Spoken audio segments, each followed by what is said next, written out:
After the craziness building up our wither skeleton farm, I think it is time for a more chill episode, staying around the base, visiting our villagers, and maybe even building up a brand new building. That's right, friends, it is time to take on another project here in our world where we need to build up a super smelter. I've talked about this for a while and it is finally time to do it. If you guys remember, this is our current smelting setup, and while it definitely works, it is time to upgrade it just a little bit. And one of the upgrades that we are going to do is actually to make a dripstone lava farm. So I guess it is time to start gathering up those resources. We have ourselves a few empty shulker boxes here that it is now time to fill up with resources. And of course, we will be doing a very similar style of build to the rest of our builds around here. You know, the orange roof, that is definitely going to stay.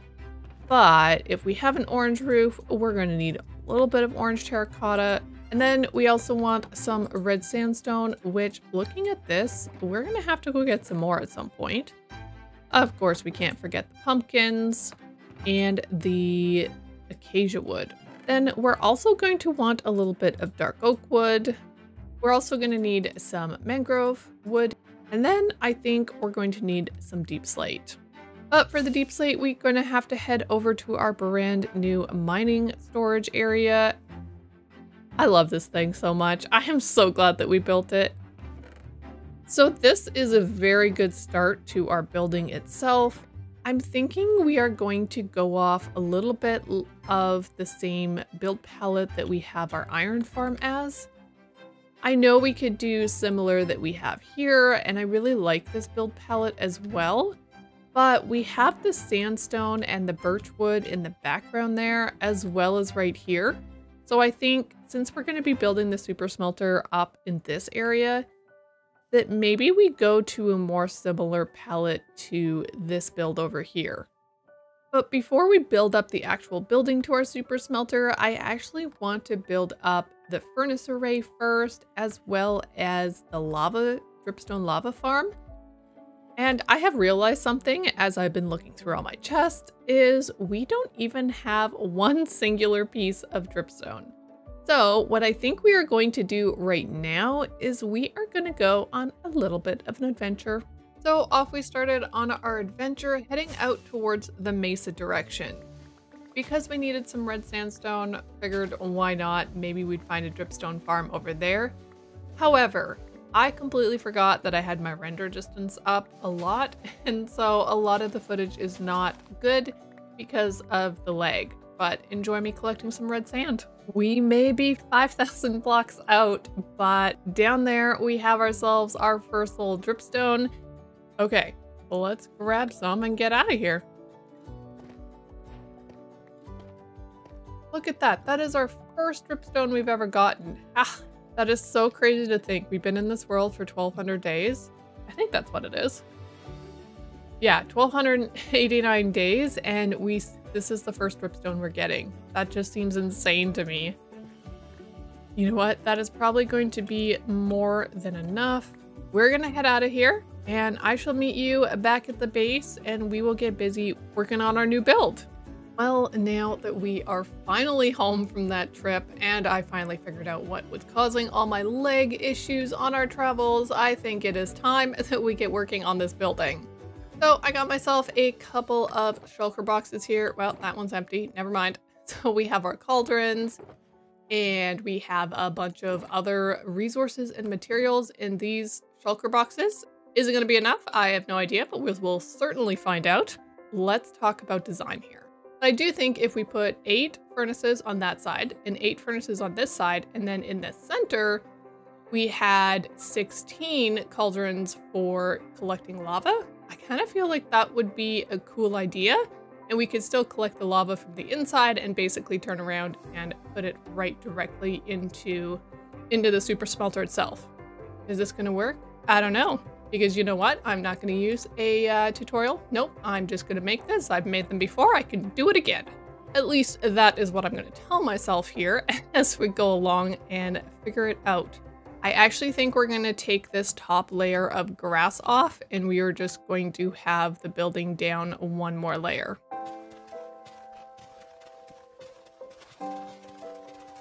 Ew, that was a very long day of rain and I didn't really want to record in the rain anymore, so we just waited it out. And I want to start laying down the interior first. I am almost thinking that potentially just laying them along here, if we then put our actual super smelter along this direction. So this would be basically how long we would have.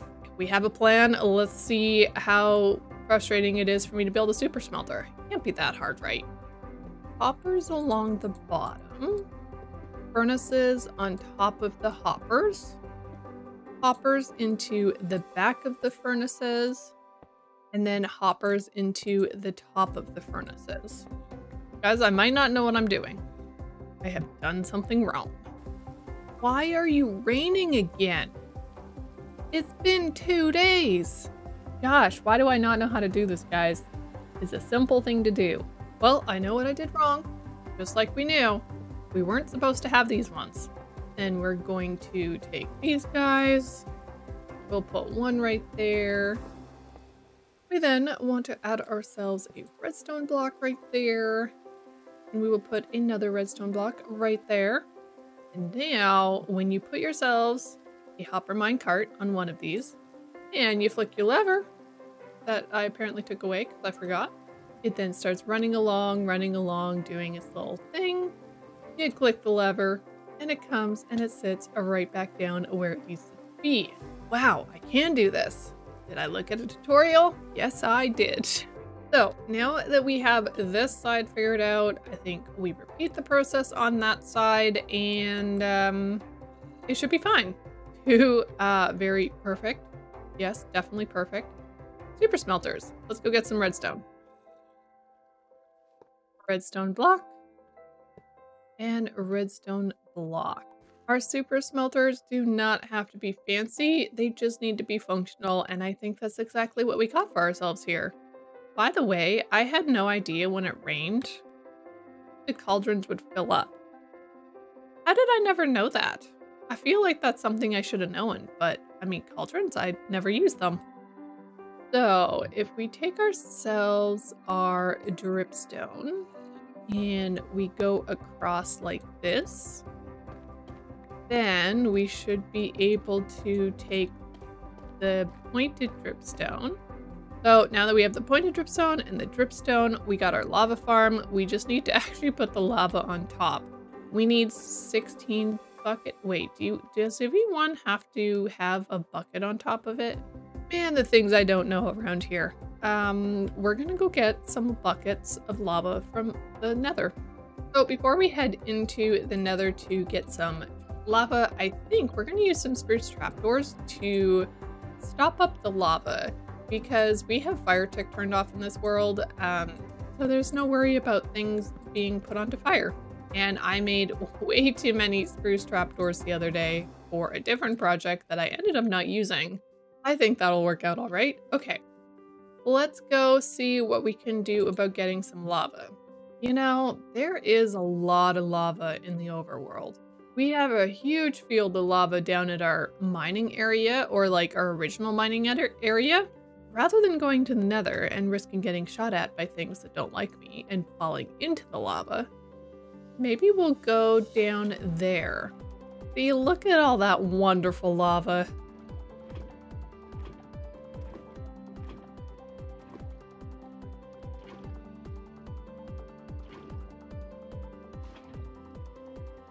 There we go. It is filled up with lava. Oh, look at that. We already got some full buckets. I'm going to spend some time and I'm going to collect up enough lava to fill up both these chests as well as the minecarts.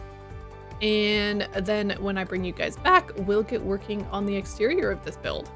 Well, I am back and I have this full thing loaded up with lava buckets. And I also have smelted up a little bit of stuff because as I was standing here waiting for lava and going down to get some more lava down at our lava lake, I have come to a little bit of an idea of how I want to actually build this thing up. Number one, I got myself some cracked stone Also, if you guys are wondering what the zombie noise is, I ended up putting our zombie for curing the villagers underneath of this a little bit. As I was editing through the video so far, I'm like, wait, people might be wondering why they keep hearing a zombie noise and I do nothing about it. That is why. My idea here was actually to potentially raise this up so that this is the floor. I think it could look really nice. I think this is gonna work perfectly and we can still reach everything. We won't fall in the lava because, well, you can't get through that space anyways. Let's jump into a time lapse and get this thing built up.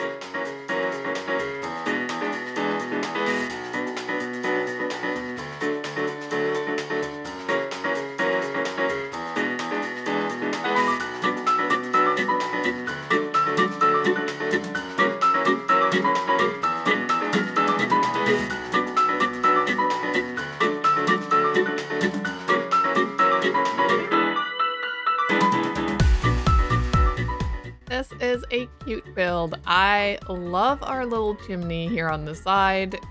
It's kind of like I wanted to make it feel like an open forge on the outside that maybe people would come out and use. We got ourselves a tree back there, and of course we have the interior. So if you go on in, we have ourselves some beautiful rafters up at the top. That is something that I wanted to try out. I don't normally do rafters, or like trusses, I guess this is what this would mostly be called. But I do like the added feel that it adds in here, putting in these trusses. Originally, I was going to hide the redstone and the rest of that for the smelters, but honestly, at this point, with the open trusses and the open lava and the rest, I don't really know that you need that. Now, the lava itself is giving enough light here in this build to not need to put any torches or anything else, so I do think we're just gonna leave it like this. If you do think of anything else that I should add in here, certainly let me know down in those comments. I was thinking, we now have a super smelter. And you know, something that we don't actually have, we don't have ancient debris. And I don't know if you guys saw my last video, which was a 100 days video in the Badlands only biome. I got ancient debris and I got like 4 ingots of netherite basically before day 50. Guys, we are on day 1200 and we don't have ancient debris. We have 1 piece of ancient debris and definitely no ingots. So you know what we're gonna do to christen this lovely super smelter? We're gonna go into the nether, maybe even use some TNT to blow some areas up. And by the time we come home, we're gonna have enough ancient debris to make ourselves a full set of netherite armor. So we just came into the nether. One of the things we are gonna do is I have my wings on. I don't want my wings on, so we're going to put our chest plate on just to protect me a little bit more. And I guess we're gonna go and do a little diggy diggy.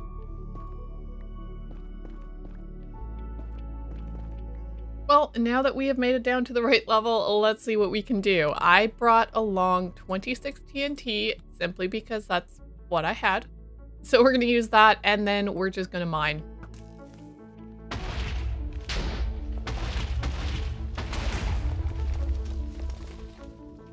But I don't see any ancient debris.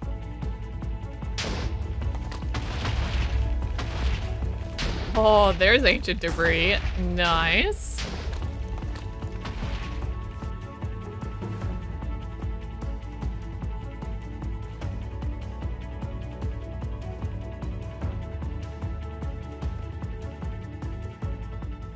We did really amazing on that mining trip. I think I mined for just under a couple hours. I think it was like an hour and a half, and we got 42 ancient debris, which means we are definitely getting a full set of netherite armor and even a few tools. So let's head back to the base and smelt it all up.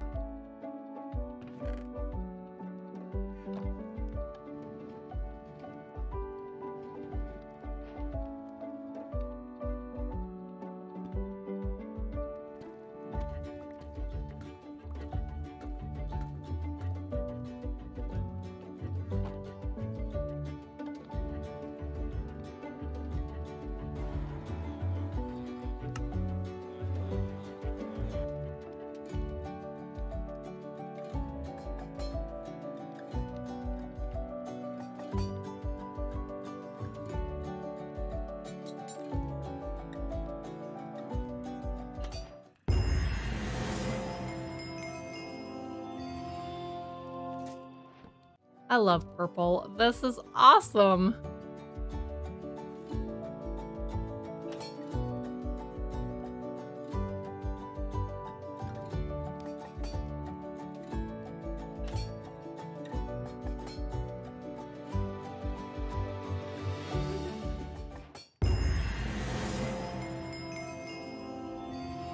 Well, the last thing we need to do is put netherite on our sword, but I kind of want to make a new sword. I would really love to have looting 3 on it, and we don't. So I think we're going to wait on the sword in order to get some netherite on that, but I am so happy to be fully upgraded today. So thank you all so much for watching. I hope you enjoyed this episode and all the progress that we did get made today. If you did enjoy it, don't forget to hit that like button and subscribe if you are brand new. And I will see you in my next episode. Bye for now.